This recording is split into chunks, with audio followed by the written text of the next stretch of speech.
Olá pessoal, professor Márcio, nós vamos falar hoje sobre analgésicos do tipo não opioide. No primeiro vídeo nós falamos sobre os analgésicos do tipo opioide. Agora nós vamos dar ênfase a esses fármacos do tipo classificados como não opioide, que melhoram a percepção da dor. Tá? Então, os opioides eles vão agir aqui no sistema nervoso central, bloqueando a passagem da dor, bloqueando os neurônios nociceptores. Os analgésicos não opioides, como os anti-inflamatórios não esteroidais ou paracetamol, também podem agir no sistema nervoso, mas o principal local de ação é o sistema periférico. Tá? Eles diminuem o limiar dos neurônios nociceptores ou eles inibem a formação de substâncias que aumentam a percepção da dor, por exemplo, as prostaglandinas. Tá? Então a gente vai estudar essas prostaglandinas, que são liberadas durante o processo inflamatório, né, como sinalizadores para outras células, recrutando outras células ou promovendo um ambiente que melhore a entrada dessas células nesse processo inflamatório, nesse ambiente de inflamação. As prostaglandinas são produzidas a partir dos fosfolipídios de membrana, através da ação da fosfolipase do tipo A, transformando os fosfolipídios em ácido araquidônico. O ácido araquidônico sofre a ação de duas ciclooxigenases, a ciclooxigenase do tipo 1 e a do tipo 2, produzindo as prostaglandinas, tá? Os prostanoides, também conhecido como prostanoides. Cada uma dessas prostaglandinas exercem um efeito no nosso corpo, tá? Então nós temos aqui ó, a membrana de fosfolipídios sofrendo a ação da fosfolipase do tipo 2, formando o ácido araquidônico, que é o precursor da formação das prostaglandinas. Por exemplo, o trambloxano tem atuação nas plaquetas, o PDG, a prostaglandina do tipo D, nos mastócitos, a prostaglandina do tipo E, no cérebro, rim, em todos os nossos corpos, nossas células, e é a principal responsável por aumentar a percepção de dor nos nociceptores, a prostaglandina do tipo 1, por exemplo, encontrado no endotélio, no estômago, do tipo do F, por exemplo, no útero, né, responsável pela contração do útero. Então, esses marcadores inflamatórios, eles podem agravar a situação, eles podem aumentar a situação inflamatória e, com isso, aumentar a percepção da dor. Se a gente inibe a etapa de formação dessas prostaglandinas, por exemplo, com o anti-inflamatório não esteroidal, você diminui a percepção do indivíduo, ou seja, aumenta a analgesia desse indivíduo, diminuindo a sua percepção da dor. Então, o mecanismo de efeito é basicamente esse. Uma estrutura que é presente nessas alterações é essa enzima chamada ciclooxigenase do tipo 1. Ó. Ela é a responsável pela conversão do ácido araquidônico na prostaglandina do tipo H2, que é precursora das demais. Então, inibindo a ciclooxigenase, a gente tem a diminuição da produção da prostaglandina. A ciclooxigenase do tipo 1, ela tem efeitos homeostáticos, ela é conhecida como a COX constitutiva, faz proteção gástrica, hemostasia renal, função plaquetária. Já a COX do tipo 2 é a indutível, ela está presente em maior concentração quando nós temos os efeitos inflamatórios, como inflamação, dor e febre. Ok? A diferença entre elas é a formação da conformação da sua estrutura. Parece que a COX-2 ela tem uma abertura maior e isso facilita a penetração de alguns fármacos, principalmente aqueles fármacos seletivos para COX-2. Se a COX-2 está mais presente em processos inflamatórios, é interessante inibir ela mais do que a COX-1, que é constitutiva. Por exemplo, fármacos seletivos, como o celecoxib, têm uma estrutura molecular grande, não conseguem penetrar na COX-1, fazendo a sua inibição no sítio alostérico. Já na COX do tipo 2, como a abertura é maior, essas drogas conseguem penetrar facilmente, se ligando e inativando o sítio de ligação do ácido araquidônico, então diminuindo a formação de prostaglandina. Eles são mais seletivos, apresentam uma seletividade maior, tá? Os anti-inflamatórios não seletivos, eles entram nas duas enzimas e inibem os dois sítios alostéricos. Então, eles não têm uma seletividade, inibe por igual as duas moléculas. Diminui também a produção de prostaglandina, tá? Só que eles inibem as duas enzimas como um todo. Bloqueia tanto a constitutiva quanto a induzida, né? O inibidor específico da COX-2, ele tem essa cadeia lateral que inibe a entrada na COX do tipo 1, que tem uma abertura mais fechada, então ele consegue inibir apenas a COX do tipo 2, ele é mais seletivo, né? Os anti-inflamatórios não esteroidais, eles apresentam efeito anti-hiperalgésicos, né? Podem ter ação central ou periférica, inibindo a ciclooxigenase, consequentemente diminuindo as prostaglandinas, que aumentam a sensibilidade da dor dos nociceptores, reduzem a dor em diferentes situações, especificidade de inibição para COX-1 e para COX-2. Esse quadrinho aqui ele é muito interessante, ó. Na coluna A, ele mostra a similaridade química das drogas. Então, nós temos aqui ó, o grupo dos derivados do ácido salicílico, nós temos a aspirina, o salicilato de sódio, o diflunisal, os derivados do ácido acético, cetorolaco, indometacina, tometina, nabumetone, solindac, o etodolaco, o diclofenaco, derivados do ácido fenilacético. Nós temos também os derivados do ácido propiônico, ó, flubiprofeno, cetoprofeno, fenoprofeno, naproxeno, ibuprofeno.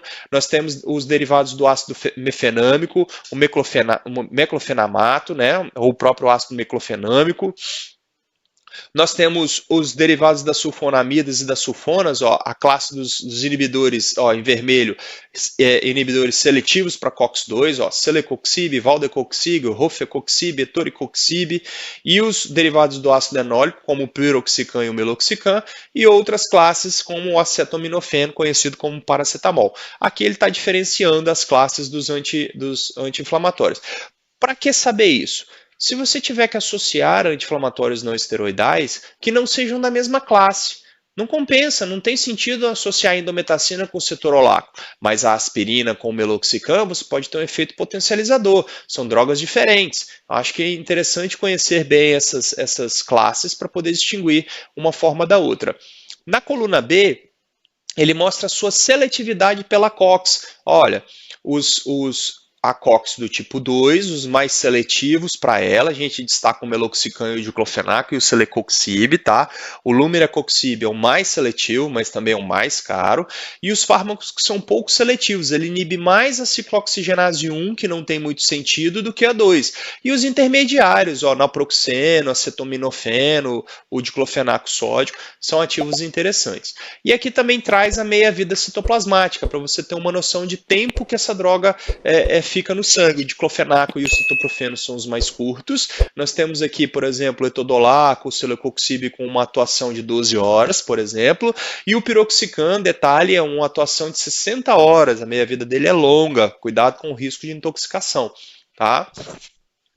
E eles fazem exatamente isso daqui, ó. Eles diminuem as prostaglandinas, ó, diminuem a ação das prostaglandinas que estimulam os nociceptores. Então você acaba inibindo esses nociceptores e você acaba melhorando o estado de analgesia do indivíduo, ó, diminuindo a sensibilização central, ó, aqui a ação periférica, a prostaglandina aumenta a sensibilização central, então aumenta o estímulo da dor, você inibindo a sua produção, você diminui essa sensibilização periférica, tá? Novamente aqui ó, um quadrinho bacana, onde vai mostrar para você as classes dos ácidos, derivados dos ácidos carboxílicos, os ácidos enólicos e os compostos não ácidos, tá? Eles estão disponíveis aqui todos, os inibidores seletivos também.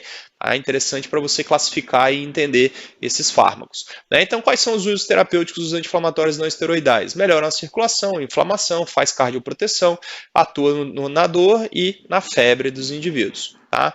Efeitos colaterais tem muitos, tá? Dor abdominal, náusea, diarreia, anorexígena. Anorexia faz inibição plaquetária, então risco de sangramento, edema, piora a função renal, no sistema cardiovascular, dor de cabeça, vertigem, confusão mental, enfim, tem efeito colateral. Tudo vai depender do tempo de atuação, do tempo de medicação que você vai usar. As interações mais comuns são que os ANs diminuem a eficácia dos inibidores da ECA, então o paciente hipertenso, cuidado para não correr o risco de pico hipertensivo. Também quando associado a glicocorticoides, aumenta os distúrbios do trato gastrointestinal, risco de sangramento com o uso da varfarina, tá? Deslocam fármacos com alta ligação plasmática, por exemplo, a varfarina, fenitoína também acontece. O principal representante, o mais utilizado no mundo inteiro ainda é o ácido acetil salicílico, o famoso AS. Hoje o AS ele é o mais utilizado como antiagregante plaquetário, mas não quer dizer que ele não seja um bom analgésico, ele é sim, tá? E ele tem um diferencial dos demais anti-inflamatórios que ele faz uma ligação estável com a ciclooxigenase. Uma ligação permanente, ele faz a acetilação permanente da COX do tipo 1 e do tipo 2. Tá? Isso daí, preferencialmente, numa plaqueta que tem baixa renovação, não tem núcleo, ela não faz síntese, ela não renova suas enzimas, ela permanece com a ciclooxigenase durante mais tempo inibido, produz menos tromboxano, né, agrega menos as plaquetas. Então é uma forma de utilizar a aspirina como antiagregante plaquetário. Tá? São analgésicos antipiréticos também muito utilizados, atuam no centro termorregulador do hipotálamo e exercem seus efeitos antipiréticos em indivíduos febris. Sua ligação com a COX é irreversível devido à acetilação permanente. Então, quais são as indicações? Analgésico, antipirético, antirreumático, anti-inflamatório, antiagregante plaquetário, antitrombolítico, profilático do infarto do miocárdio. Tá? Por via oral é rapidamente absorvido. Após a absorção, sofre ação da estearases, né, clivando a molécula em ácido salicílico que conjuga com glicorinato e é eliminada, meia-vida de 3 a 5 horas, disponível na forma de comprimidos, porque essa molécula sofre hidrólise na água, então por isso que não existe xarope, gotas de AS, só em comprimidos. Sua excreção também é renal. As doses variam de 500 mg a 1 grama de 4 em 4 horas. Tá? As contraindicações dos salicilatos: hipersensibilidade, asma, úlceras gastroduodenais, riscos hemorrágicos, trombocitopenia, dengue. Okay? Um outro utilizado é o paracetamol como analgésico, tá? Também conhecido como acetaminofén, eleva o limiar do estímulo doloroso, exercendo assim o estímulo analgésico. Venda sem prescrição médica, é um MIP, medicamento isento de prescrição. Seus efeitos são análogos ao do AS, porém com ação anti-inflamatória mais branda, mais moderada, tá? Bem tolerado e baixa incidência no trato gastrointestinal. Cuidado com overdose, lesão hepática grave, tá? O paracetamol, ele sofre as duas reações que o fígado promove, a reação de conjugação com a sulfotransferase e a glucoronosiltransferase, formando um conjugado eliminado, e ele também pode fazer a reação de oxidação pelas enzimas do citocromo P450, que formam um composto tóxico. Esse composto rapidamente é inativado pela glutationa. O que acontece? Em altas doses de acetaminofén, essa reação ela é uma reação que acontece lentamente. Quando você sobrecarrega o organismo com acetaminofén e essa reação ela já está saturada, essa reação se desloca na formação desse composto tóxico, na reação de oxidação. E aí você inativa com a glutationa. Se a dose for muito elevada, o estoque de glutationa é depletado, esse composto se acumula e ele é tóxico para o hepatócito e aumenta a hepatotoxicidade. Uma das alternativas é você administrar esse paciente a glutationa diretamente ou seus precursores, como a N-acetilcisteína e a L-metionina. Tá? Então, ó, doses acima de 7,5 gramas ao dia, risco de lesão hepática grave, depleta as reservas da glutationa peroxidase. O antídoto é N-acetilcisteína. O álcool agrava o risco de lesão, porque o álcool também é hepatotóxico. Tá? Cuidado, então, pacientes que fazem uso de paracetamol. Contraindicado em pacientes portadores de hepatopatias. Tá? Dipirona, também conhecido como metamizol, é muito utilizado aqui no Brasil. Ele é um excelente antipirético, principalmente para febres acima de 38 graus. Criança utiliza muito dipirona, usado na forma de sal, analgésico, antiartrítico, antipirético, alta biodisponibilidade, meia-vida em torno de 7 horas. Não se justifica o seu uso como analgésico porque ele causa risco de discrasia sanguínea. Tá? Então ele é utilizado mais como antitérmico, antipirético. Como aqui no Brasil, vários analgésicos, com o apelo de analgésicos ainda utilizam dipirona, está aí colocado para a gente levar em consideração. Vamos falar sobre os derivados do ácido acético. Nós vamos tratar da indometacina, sulindaco, cetrolaco, né? Vamos tratar da indometacina, é um fármaco antigo, tá? Traz muitos efeitos colaterais, ele é um inibidor não seletivo, mais potente que o AS, tá? Inibe a motilidade também de leucócitos. O pessoal gosta de usar bastante a indometacina em tratamento de doença autoimune, como artrite reumatoide, porque ela tem esse efeito aqui bacana e também tem um efeito analgésico, tá? Só que ela traz muitos efeitos colaterais, às vezes o indivíduo não consegue continuar o tratamento. A solução é você diminuir a dose. Ela pode ser usada de 50 a 100 miligramas, a dose preconizada para diminuir os efeitos é de 20 miligramas, né? E a sua excreção é particularmente renal. O cetorolaco também é um inibidor não seletivo da COX, tá? Faz uma inibição reversível dos tromboxanos, é mais indicado em caso de cefaleia, comprimidos sublinguais de 10 mg 4 vezes ao dia, tá? O derivado do ácido propiônico, a gente pode destacar o ibuprofeno, que também é utilizado como analgésico e antipirético, também em crianças, tá? As doses para crianças são de 100 mg, adulto pode chegar a 1.200, tá? Dividido em 4 tomadas. Bem tolerado, baixo índice de efeito adverso, indicado também no tratamento de artrite e osteoartrite, e a excreção no leite materno é mínima, também pode ser usado por grávidas e lactantes, tá? Os derivados do ácido enólico, nós vamos destacar o meloxicam, é um inibidor seletivo da COX-2, comparável ao celecoxib, meia-vida longa, tá? Dose é diária, 15 mg ao dia, menos efeitos adversos que o AS, muito usado em osteoartrite, tá? Pega muito bem dores articulares. O meloxicam eu gosto muito dele, ele é um fármaco bem flexível, tá?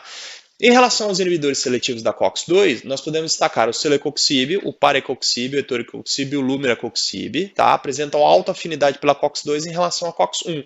São anti-inflamatórios e analgésicos em geral. Não deve ser utilizado em pacientes cardiopatas, tá? Agrava a cardiopatia. Utilizar a menor dose eficaz possível. Tá? O celecoxib é o mais utilizado, as doses são de 100 a 200 mg ao dia, ocorre significativa interação com o fluconazol e o lítio, tá? Aumentando as suas concentrações plasmáticas. Não deve ser o fármaco de primeira escolha na analgesia. Tá? Aqui está uma tabelinha bacana em que mostra o tipo de fármaco, o tempo de meia-vida e alguns comentários pertinentes. Tá? Não vou ler, mas printa a tela aí e dá uma lidinha para vocês poderem acompanhar. Tá? Pode ser outros fármacos utilizados na dor, a nimesulida, ela tem efeito anti-inflamatório, mas não é considerado um analgésico, tá? A cafeína como estimulante, os derivados do ergot, tratamento de enxaqueca e cefaleia, a gabapentina também como depressor GABAérgico e a amitriptilina como antidepressivo tricíclico, também melhoram os sinais e os sintomas da dor, ok?